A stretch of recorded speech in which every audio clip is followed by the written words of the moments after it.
بسم اللہ الرحمن الرحیم۔ السلام علیکم ورحمۃ اللہ وبرکاتہ۔ معزز سامعین و ناظرین، اللہ رب العزت کا شکر ہے جس کی توفیق سے ہم ان ایام خلوت میں باہم ملاقات کرتے ہیں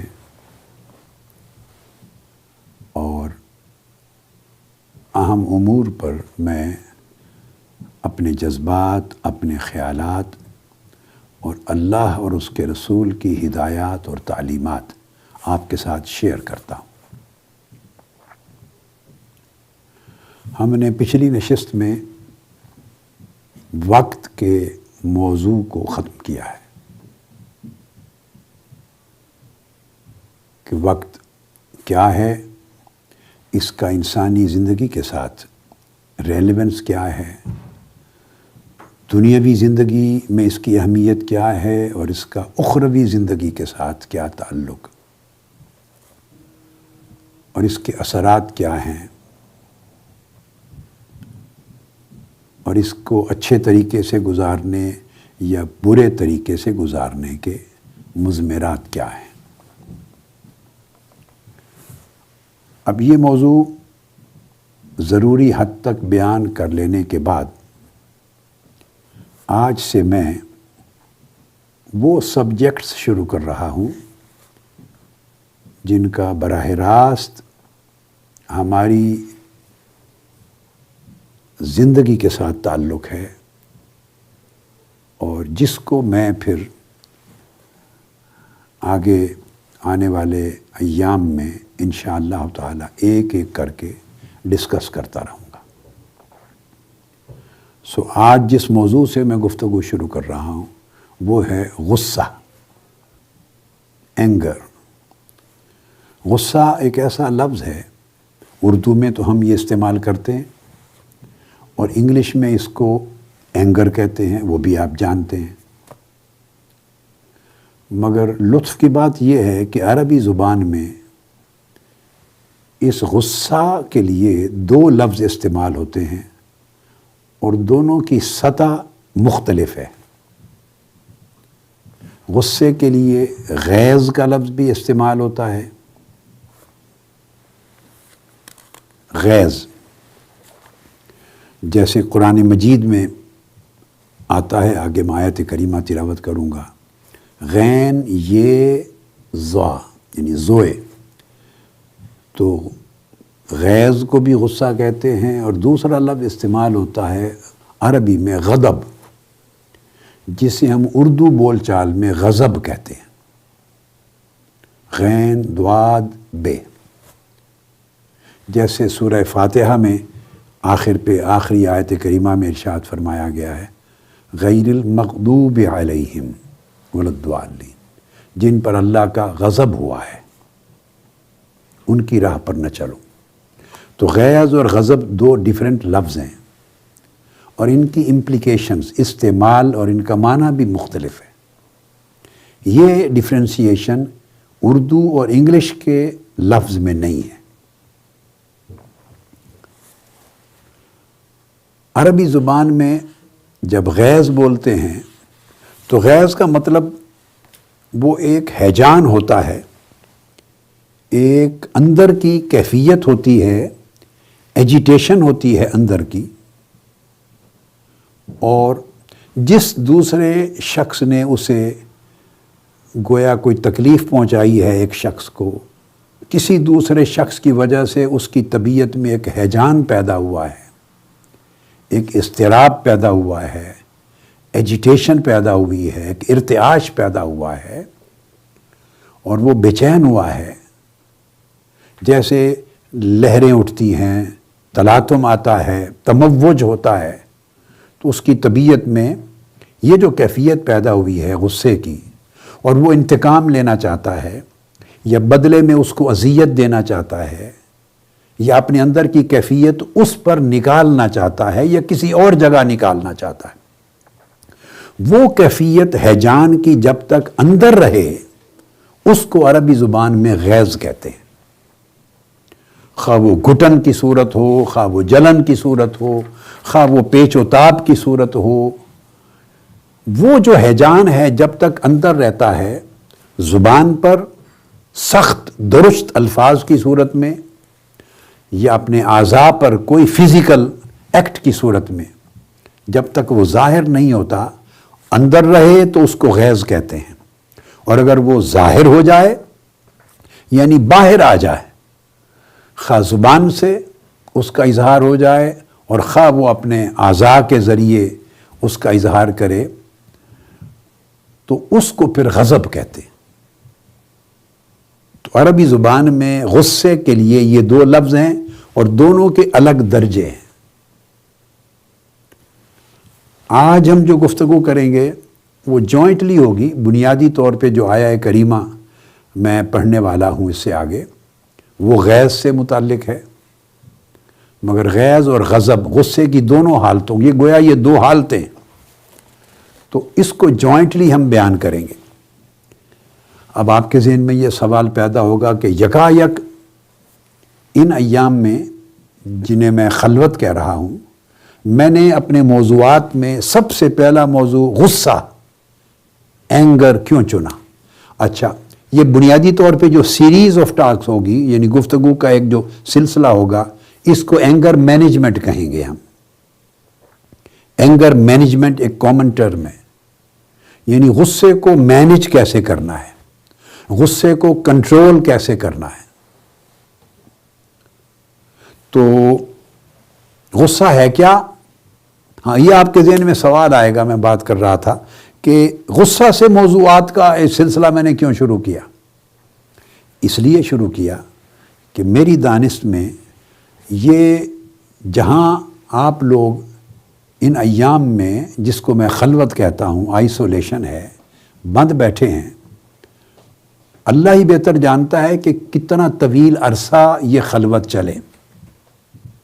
اور میں نے پہلے کئی بار عرض کیا کہ یہ پریشانی کی خلوت ہے، مگر اور جو پریشانی کا ماحول ہوتا ہے وہ ہیجان انگیز ہوتا ہے، وہ ہیجان پیدا کرتا ہے، یعنی وہ غصہ بھی پیدا کرتا ہے، طبیعت میں ہیجان اور اضطراب بھی پیدا کرتا ہے، بے اطمینانی بھی پیدا کرتا ہے یہ ماحول، اور مایوسی بھی پیدا کرتا ہے۔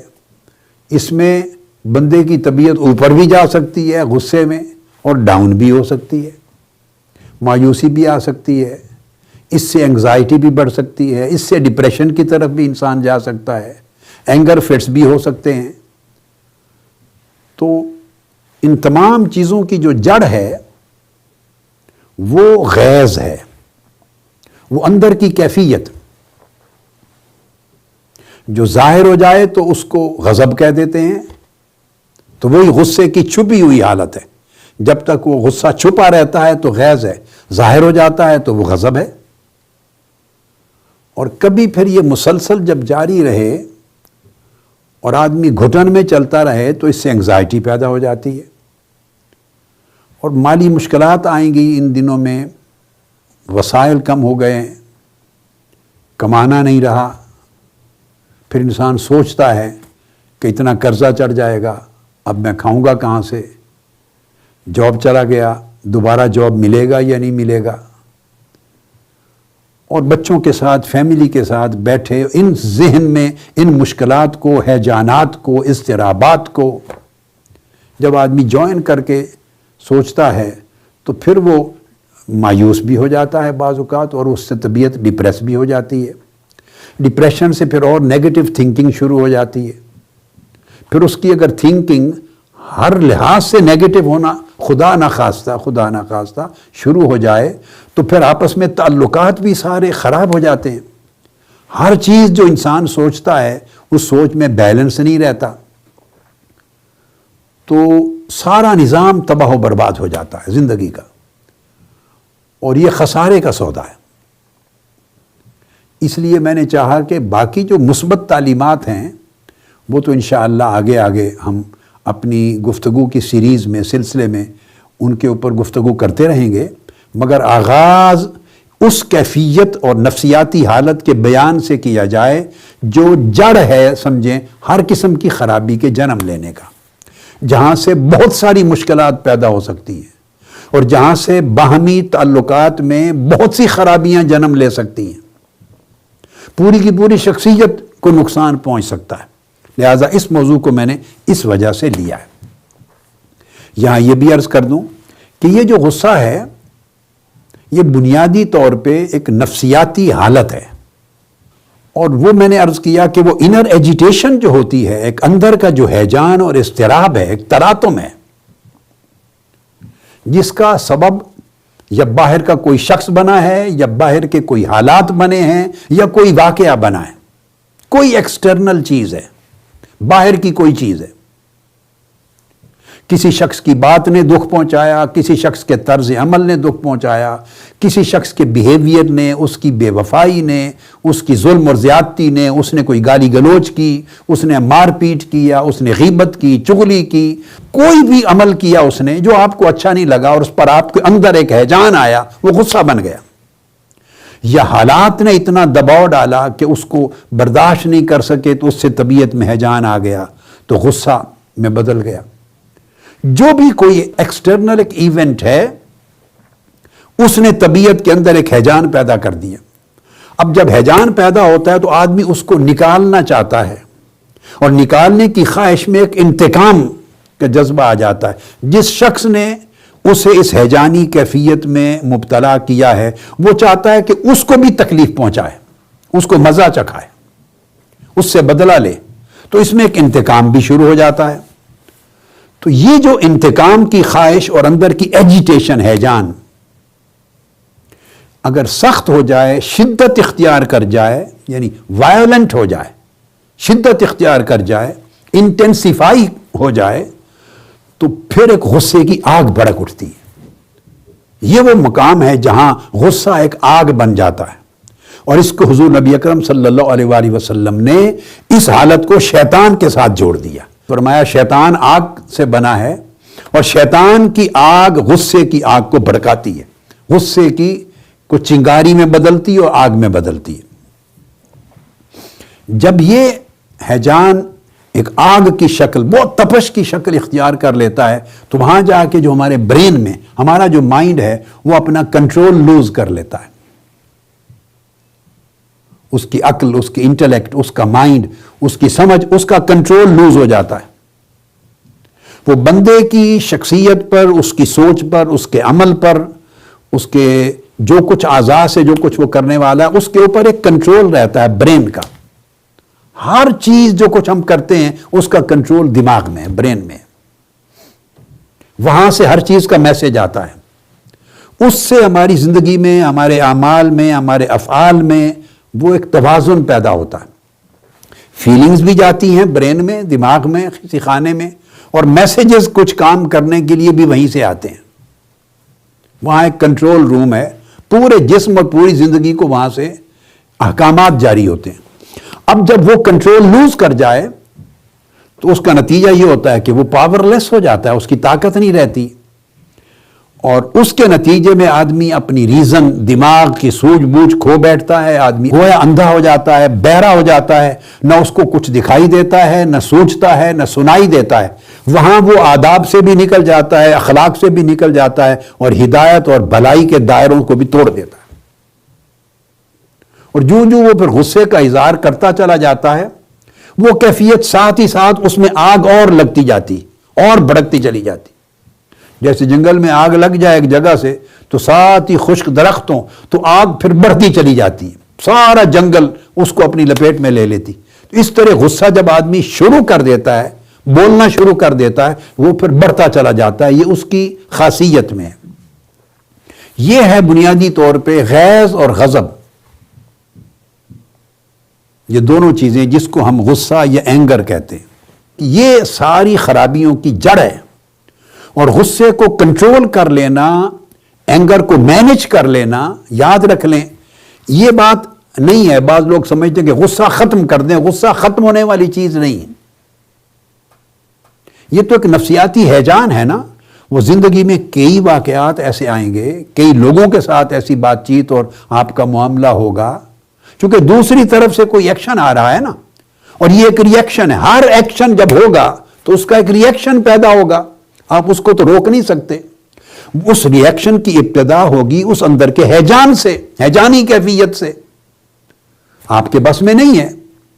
یہ تو ایک پورا کا پورا ایک میڈیکل ایک سسٹم ہے، ایک سائیکولوجیکل سسٹم ہے، اور اس میں نیورولوجی انوالو، بہت ساری برین انوالو ہے، بہت سارے میٹرز ہیں.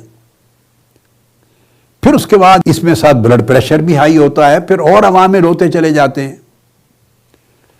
تو نتیجہ یہ ہے کہ یہ سوچا جائے کہ غصہ ختم ہو، وہ نہیں. قرآن مجید نے اول سے آخر تک کسی جگہ یہ نہیں فرمایا کہ غصے کو ختم کر دو. کیا کہا؟ اب وہ میں آیت کریمہ پڑھتا ہوں. فرمایا والکاظمین الغیظ، اپنے غصے کو ضبط کرو. ختم ہونے والی چیز نہیں ہے، ہاں ضبط کی جانے والی چیز ہے، اس کو ضبط کرو. اور ضبط کرنا، والکاظمین الغیظ، کظم الغیظ، اس کو ضبط کرو یعنی اس کو کنٹرول کرو، اس کو بہتر طریقے سے مینج کرو. یہ آیہ کریمہ ہے سورہ آل عمران کی، اور اس کی آیت میں پوری پڑھوں گا. 133 سے 136 کا ایک پورا مضمون ہے. اس میں اینگر مینجمنٹ کے طریقے بھی بیان کیے گئے.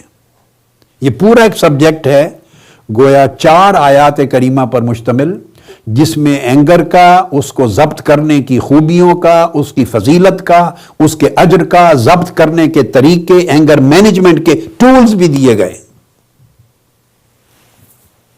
قرآن مجید نے کہا اعوذ باللہ من الشیطان الرجیم وسارعوا الی مغفرۃ من ربکم وجنۃ عرضها السماوات والارض اعدت للمتقین. فرمایا تیزی کرو، دوڑ کے آؤ اللہ کی مغفرت کی طرف اور جنت کی طرف. وہ جنت جس کی لمبائی اور چوڑائی زمین و آسمان پر محیط ہے. زمین اور آسمانوں کی ساری کائنات اس جنت کی لمبائی اور چوڑائی کے اندر آ جاتی، اس سے کہیں زیادہ وسیع ہے. اور فرمایا اعدت للمتقین، اتنی عظیم الشان جنت، اور اس سے قبل اللہ کی طرف سے مغفرت، اللہ کی بارگاہ سے مغفرت، بخشش، فارگیونیس اور جنت، یہ تیار کی گئی ہے متقین کے لیے. اب متقین کون ہیں یہاں تعریف کی جا رہی ہے. متقین کون ہیں؟ فرمایا الذین ينفقون فی السراء والضراء والکاظمین الغیظ والعافین عن الناس واللہ یحب المحسنین. متقین، اللہ کے متقی بندے، صاحبان تقوی، جن کے لیے یہ عظیم الشان جنت تیار کی گئی ہے، وہ کون ہیں؟ فرمایا سب سے پہلے یہ وہ لوگ ہیں، فراخی ہو یا تنگی، معاشی اعتبار سے آسانی کا، خوشی کا، فرحت کا، فراخیوں کا وقت ہو، یا مشکلات کا، تنگی کا، وسائل کی کمی کا وقت ہو، دونوں حالات میں اللہ کی راہ میں اللہ کے بندوں پر خرچ کرتے ہیں. خرچ کرتے ہیں. یہ پہلی تعریف میں کہا گیا کہ متقی لوگ وہ ہیں جو ہر حال میں اللہ کے بندوں کی حاجت روائی کے لیے خرچ کرتے ہیں. ان لوگوں پر خرچ کرتے ہیں اپنا کمایا ہوا مال، اپنی دولت سمیٹ کر، بند کر کے تجوریوں میں نہیں رکھتے، ان کے منہ کھولتے ہیں، خرچ کرتے ہیں اللہ کے ان بندوں پر جو محروم ہیں، جن کے وسائل کم ہیں.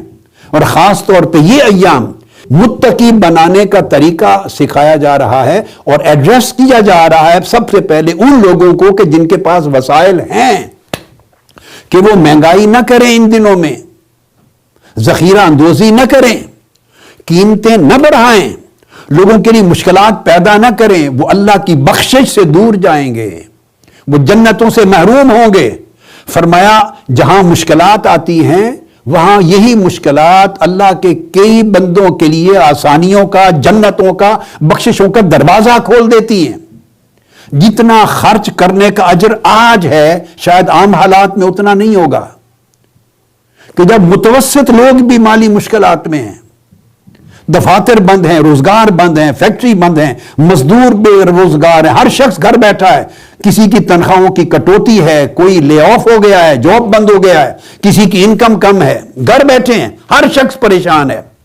جو شخص مالی مشکل میں مبتلا ہے اس پر خرچ کرو، اپنے وسائل خرچ کرو، ان کو کھانا پہنچاؤ، ان کی ضروریات پوری کرو، انہیں راشن دو مگر پوری احتیاط کے ساتھ، تو ان پر خرچ کرو۔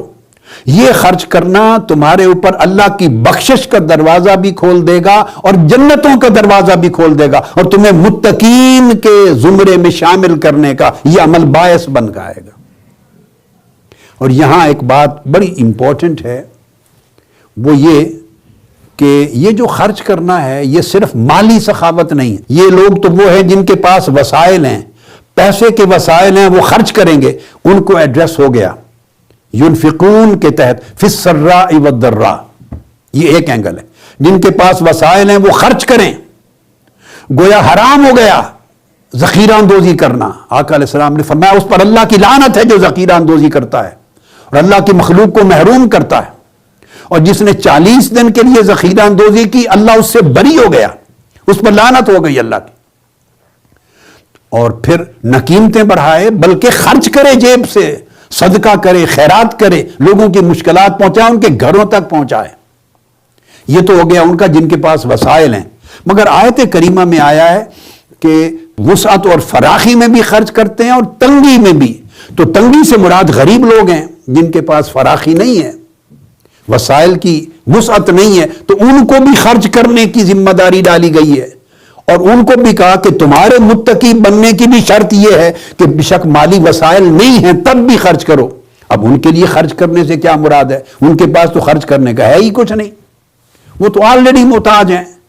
تو یہ جو انفاق ہے، انفاق سے مراد نفس کی سخاوت ہے، طبیعت کی سخاوت ہے، کہ دوسرے سے کمی کوتاہی کجی ہو جائے تو ناراض نہ ہو، غصہ نہ کرو، معاف کر دو، یہ بھی خرچ کرنا ہے۔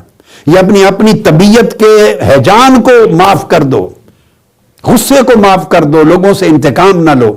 تو یہ خرچ کرو فراخی میں ان لوگوں کے لیے جو باہر بیٹھے ہیں جن کے پاس وسائل ہیں، اور تنگی میں خرچ کرنے سے مراد وہ لوگ جو گھر کے اندر بیٹھے ہیں، وسائل تو نہیں ہیں اور وسائل میں بھی کمی ہے، اور بات پہ الجھ رہے ہیں، کبھی بیوی سے، کبھی بیوی شوہر سے، کبھی باپ بچوں کے ساتھ، بچے باپ کے ساتھ، بھائی بہن آپس میں، خاص طور پہ میاں بیوی فیملی کے لوگ آپس میں الجھ رہے ہیں، تنگی ہے، مالی مشکلات ہیں، کھانا کم ہے، ذہن پر سٹریس ہے، ایجیٹیشن ہے اور سٹریس ہے، اور اس کے ساتھ ڈپریشن کی کیفیت ہے، اور آپس میں غصہ نکال رہے ہیں۔ ان کو کہا کہ تم ایک دوسرے کو معاف کرو، اگر اونچ نیچ بھی ہو جائے، کمی بیشی بھی ہو جائے تو آپس میں معاف کرو، خوش دلی سے وقت گزارو، درگزر کرو دوسری کی کمی کجی کوتاہی نالائقی کا، جس کو آپ سمجھتے ہیں، جس سے آپ کو غصہ آتا ہے، تو غصہ ضبط کر لینا اور معاف کر دینا اور غصے کا اظہار نہ کرنا،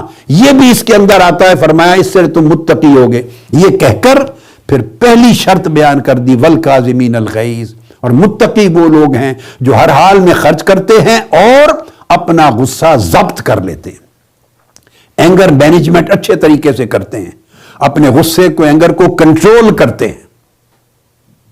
والعافین عن الناس، اور لوگوں کو ان کی کوتاہیوں پر معاف کر دیتے ہیں۔ واللہ یحب المحسنین، اور اللہ احسان کرنے والوں کو اور بھلائی کرنے والوں کو محبوب رکھتا ہے، ان سے پیار کرتا ہے۔ آج کی گفتگو میں یہاں پر ختم کرتا ہوں۔ آپ سمجھیں کہ یہ اس موضوع کی بنیاد رکھی ہے، تو انشاءاللہ یہ ہماری سیریز آگے چلے گی۔